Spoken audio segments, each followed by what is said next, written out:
Here we go. Hi, Lucas. How you doing? Hello, it's nice to meet you, Andy. Likewise. It's such a great honor to talk with you today. For me, like Halloween fun, it's Thank like you. a dream come true. And how you already know, I'm Lucas from Kiss FM. So we know the new album is coming out very soon. So I want to know about a little about this new album. Hmm. Okay. Uh, So Shoot. we know, so we know the giant monsters already shows a grand and complex approach. What were the ideas or experiments that most shaped its creation process? Well, probably all the discussions, philosophy, and worldview and everything, because it's sometimes very boring on tour. So you end up somewhere at the pool area in a hotel, all the crew, all the band, and you just like talk about the world. And I think that's mainly because there are like five, six, even six titles on the album. Going around this ballpark theme, giants and monsters. So it's about philosophy, it's about a little bit of history, because we all felt it's like very compelling, the idea that there were monsters wandering on Earth some thousands of years ago, like the Old Testament says, like the old Hindu texts say, and like all the big religions in the world talk about it. And we thought it's very compelling, and maybe that was the consensus during the talks. Maybe we have been like real monsters because there are some people who say this would be have been like extraterrestrials, and I don't believe there were extraterrestrials. I think it has been us, humankind, but for some reason we were downgraded to what we are nowadays. But we have been giants, like some of them had Yeah, an age of 800 or even 1,000 years. So whatever happened back in the days, maybe punishment from God, maybe evolution, I don't know, or maybe a meteorite who pretty much, yeah, destroyed everything. And because of that, oxygen was going down on Earth. And because of that, things had to get much smaller. I mean, like we see the dinosaurs back in the days, like 60 million years ago. And nowadays you see the birds, which are kind of ancestors of the dinosaurs, because the birds are like much smaller, simply because with the oxygen in our air, things cannot grow bigger, period. So, I mean, it's a very interesting thing. So the philosophy goes about like giants, which should be us, and we always feel that inside of us we feel much bigger. So we could be giants. Sometimes you're not allowed to because of education or whatever, but we feel we could be much more than we are actually allowed to be. And the little monsters in your head say, no, you cannot do this, you cannot do that. And then there are the real monsters outside, like your enemies, your people who envy you, or people who don't want to let you succeed, and all that shit. I mean, it's a constant struggle sometimes to get bigger or become better or become a giant. So yeah, I thought that's a very beautiful subject to talk about, but it's not a conceptual album. yeah. Maybe something like the human being, like we are giants, but we Hmm. are monsters too because we are destroying the earth and Yeah, polluting. Yeah. we could be giants, but sometimes we are monsters. That's what you're saying. Yeah, cool. Yeah, Mhm. nice, nice one. I listened the Universe, the last single Hmm. was a epic track over 80 minutes. So how was the process for creating this song? Well, Sasha is the main songwriter, and because everybody liked the song that much, that's why Kai came up with this idea of a solo. Waiki came up with an idea. Everybody was like participating. At the end of the day, it grew to over 8 minutes. I think originally it was around about 354 minutes, and yeah, it's beautiful. I read the press release, and you mentioned that band creative strength comes from the differences between its members. How did those differences influence Giants and Monsters? Well, I think because you have all these songwriters on the album, there's like 4 songwriters on the album, um, you automatically have like a little bit of a variation of the typical Helloween stuff. So some boys go and write only double bass stuff, like mainly Kai, for example, or Waiki. Kai used to write all these poppier or hard rock songs like I Want Out or Future World, stuff like that, which the last years he doesn't do that. So that's something I do then, because I love to write these songs too, but not only. So I want to have double bass as well. So I have written Giants on the Run, which is my contribution to speed metal Helloween stuff. Um, yeah, I think Marcus is, for example, he's a pure rock and roller. So he wants to have super much rock and roll influence in the craziness. And this is something you hear and feel. And sometimes it fits, sometimes it doesn't. Very much depends on the mixture of the album. I think this time we had the possibility to really make a kind of roller coaster album, lots of variations, lots of cool down spots, lots of heavy metal shit going on. So I really love the album. Um, but that was easy. We had like 23 songs on the desk, and every song was great. So we needed the help of our management. We have a few Helloween fans working in the management. So we gave them the decision, like, you decide. You're the fans. You look at it like objective and not subjective as the songwriters in the band. So yeah, that was the right decision, I think. Okay. We know the Halloween have a good ballads, and I love the Halloween ballads. Is there any ballad on this new album? Well, actually, it's the ballad which was already recorded for the previous album, um, which did not make it on the album simply because the production idea to transpose it down 5 semitone to make the people able to sing along with it was, afterwards, when we listened to the final result, it was the wrong decision. Did not sound as good as the demo.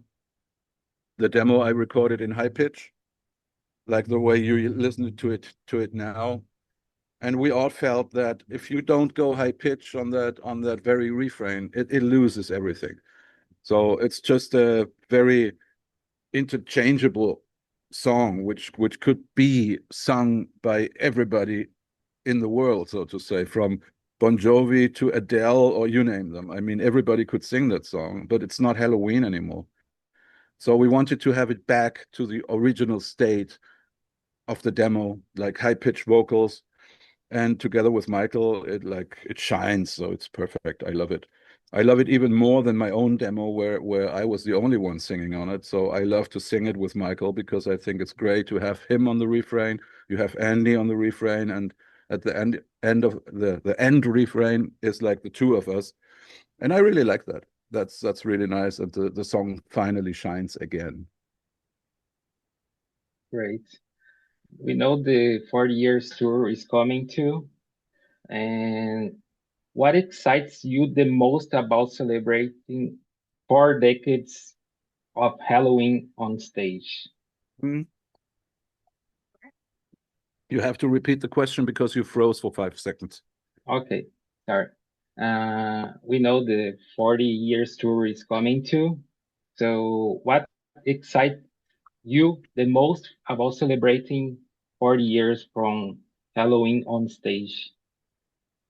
Well, as pretty much the same as last tour and the previous tour. The Pumpkins United stands for definitely 40 years of rock and roll and metal, speed metal, and also and all that great stuff. Finally, with the boys back in town, so to say, like Michael Kiske and Kai Hansen back, we are happy to really present the original 4 decades of Halloween. So all the fans from all the generations have their favorite singer on stage. That makes it super exciting for me always. Yeah, what's exciting else? Actually, it's always exciting because you have to find a solution, a compromise of 2.5, sometimes over 3 hour show to actually satisfy all generations. Um, if it works out and after 3 or 4 shows you realize, okay, exactly that's what the people love, then it's becoming fun. Unless you have to change. So the first 3, 4, 5 shows could also be very much work to actually finally find the setup and finally find the songs for a 2.5, 3 hour shows. So yeah, exciting, definitely, but positive exciting, definitely after 3 or 4 shows. Then you got like the pumpkin is rolling then. So yeah, it's always thrilling. Is there any surprises on the set list for this tour or something we haven't heard? Absolutely. Quite a few songs never been played by the band, never, and quite a few songs that we played some 25 years ago are back in the set as well. Certainly new songs from the new album. Yeah, I would say there are lots of surprises, but as always, I can see already. I know that people will complain. Well, you didn't play this, you didn't play that, and what about this, and what about that? And said, yeah, at the end of the day, probably even when we would play 5 hours, you could not be everyone's darling because somebody would miss a song or here and there. And so, yeah, but that's part of the game. That's part of the game. Yeah, It's cool. exactly. Is there any plan to bring this tour from Brazil, maybe next year? Yeah, definitely. I'll reckon to 99% that will be in South America end of 26. So September, October to November, December, something like that. Hmm. Is there any special memory or funny memory from Brazil when you visit the country? Well, funny. At the end of the day, it was funny, but when we'd been through it, was not funny fun at all. Now, when we talk about it, we have a big smile about it. I remember the last Rock in Rio. Michael Kiske and I went to the festival 3.5 hours before the show. So one would reckon this is enough time to get to the show. But believe it or not, we were stuck in traffic. Then we'd been at the entrance of Rock in Rio, and there was one guy at the entrance, and he was shown that we are the singers of Helloween. And nevertheless, he did not let us pass. I mean, that guy was completely drunk on drugs or whatever, but he would not let us pass. So we had to drive onto the road again and drive around the festival to another entrance, which we only made because Michael and I decided, like stuck in traffic, we decided, look, let's get out and run to the entrance. So actually, Michael and I went out of the van and we ran through the people, and lots of people were recognizing us. Oh, Michael, Andy, autograph, blah blah blah. I said, no time, no time, rush, rush, rush. And we actually we came into the backstage area. The boys were already on the way to the stage to start the show, and Michael and I just had time to jump into some pants, some shoes, and that's it. So we couldn't actually make ourselves a little bit better looking because we're sweating all over the place. So that's how we actually ran on stage. So we actually Yeah. completely sweaty from the run, just made it for the first song. So this was like, wow, I don't want to have that anymore because it was pure stress. But ouch, my cat is stupid. Oh, ah. Nevertheless, yeah. Now afterwards, in retrospect, you have to laugh about it, but it was nothing to laugh about during the Yeah, day. Yeah, but I'm but quite sure that the majority of people, or probably all the people down there, how many were it, like 200,000 or something like that? Nobody realized that. They thought we're sweating because it's light and day and whatever. yeah, that day was so hot because I was there on the audience Mm. and the concert was great because it was my first Halloween concert. So yeah. Yeah. Now you know the Uh, background story. We just made it. yeah. If you could describe the Brazilian audience in one word, what would be? Crazy motherfuckers. Yeah, we are crazy. Okay, that's two words. Yeah. From the new album, which song you are most looking forward to performing live? From the new album. Yeah. Oh, hard to say. Maybe Universe, because this one we definitely want to share on the vocals, like Kai, Michael, and myself. That'll be fun, I hope. Yeah, maybe a song like A Little is a little too much because it's a fun song and that's a party song, which probably makes the people go jump. That would be great. Let's see. Maybe Giants on the Run. I don't know. I mean, there are quite a few songs I would probably enjoy. So let's see how it works out in the rehearsal room.